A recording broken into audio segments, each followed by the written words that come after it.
ไม้ปองเป็นคู่กันแล้วให้เป็นผัวที่เมียแก้วแน่แล้วเขาคงสุขสันต์หวังโมชีวิตจิตใจไว้อกเดียวกันข้างก็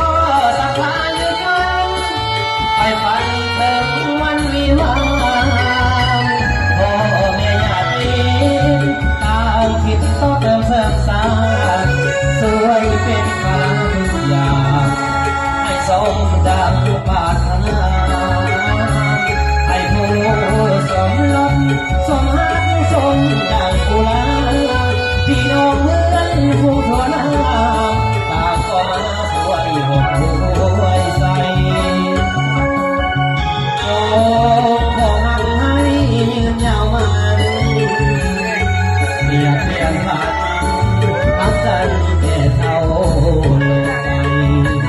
สักสิ้นเงินทอง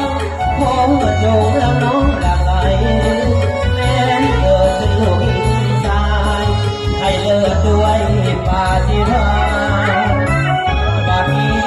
บางสอนไม้ปองเป็นคู่กันแล้ว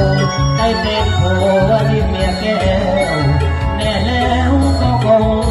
สุขสันต์แต่ยังทำตามติดใจไม่ให้กันดวงใจสองเราอย่าพันออกไปฝันผู้เดียวนี้เดียวพอเสร็จเกี่ยวกันเดิน